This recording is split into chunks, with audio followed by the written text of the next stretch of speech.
지금부터 시작을 해보겠습니다. 네. 서울제일교회 이룸청년공동체 임원 서기로 활동한 지난 제 3년은 어감이 조금 강할 수 있지만 마치 광야와 같았다고 이야기를 해보겠습니다. 당연히 힘들기만 한 건 아니었죠. 즐거운 기억과 추억 그리고 얻은 것도 꽤나 많은데요. 교회에 제가 친하다고 말할 수 있는 사람은 모두 같이 임원을 하면서 친해진 사람들입니다. 그렇다면 제가 광야라고 표현한 이유는 지금부터 얘기해 보겠습니다. 사실 임원 생활이 쉽지 않다는 것을 모르는 사람은 아마 없을 겁니다. 3년 전에 저를 제외하면요. 당시 저는 청년부 임원이 뭔지 알기는커녕 중고등부 임원, 교사 등 교회 사역과는 담을 쌓고 살아왔고 그저 주일에 예배만 왔다가는 초짜였습니다. 하지만 무식하면 용감하다고 할까요? 그저 믿을 만한 형들과 함께라면 못할 것이 없다고 생각했습니다.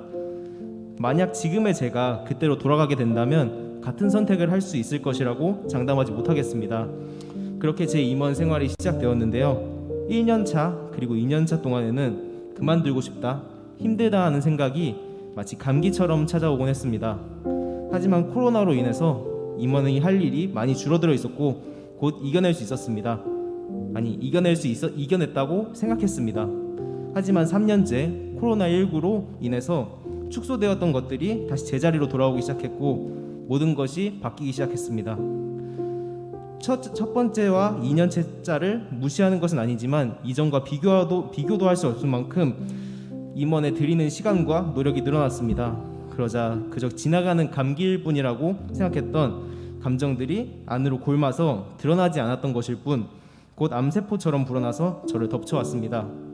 함께하는 임원들에게 나쁜 감정이 들기 시작했고 지금까지 제가 해온 일들에 대한 회의감과 더불어 하나님에 대한 원망까지 들기 시작했습니다. 잠깐 다른 이야기를 하자면 저는 저에게 매우 엄격한 편인데요. 다른 사람에 대한 기준과 잣대보다 훨씬 높은 수준을 저에게 요구하는 편입니다. 항상 좋은 사람이자 닮고 싶은 선배, 믿음직한 동생이고 싶었습니다. 여기서 또 한 가지 문제가 발생하는데요. 제가 원하는 제 모습이라면 이런 감정에 휘둘러선 안 되는 것이죠. 별거 아니라는 듯 훌훌 털어내야 하는 것이죠. 그러나 현실에 저는 그러지 못했고 이런 현실과 이상의 괴리가 저를 더욱 힘들게 했습니다. 제 마음대로 되지 않는 제 자신이 너무나 싫었습니다. 벗어날 수 없는 악순환에 갇혀버린 것이죠.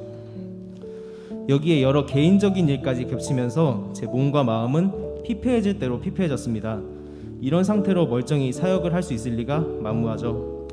아무런 감정도 영혼도 없는 채 매너리즘에 빠져 그저 책임감 하나로 정말 일을 하듯이 당면한 과제 하나하나 처리하기에 급급했습니다. 불행 중 다행인 점은 그럼에도 하나님을 놓지 않았다는 점입니다. 사실 하나님 말고는 의지할 곳이 없기 때문이었다는 게 더 맞는 말일 것입니다. 그렇게 하나님께 울부짖고 있을 때 하나님께서 저에게 이렇게 말씀하셨습니다. 내가 너를 사용해달라고 하지 않았냐? 너의 삶의 주인이 되어달라고 하지 않았냐? 내가 그 누구보다 너를 사용하고 있는데 왜 기뻐하지 않고 있느냐? 다 거짓말이었냐? 저는 마치 머리를 한 대 맞은 것처럼 멍했습니다. 그제서야 놓치고 있던 것들이 보이기 시작했는데요. 제 상황에 빠져서 하나님이라는 본질을 잊고 있었던 것이죠. 그리고 천천히 저를 되돌아보기 시작했습니다. 돌이켜보니 아무런 자격도 능력도 상황도 여건도 되지 않는 저를 통해 하나님께서는 큰 일을 행하고 계셨습니다.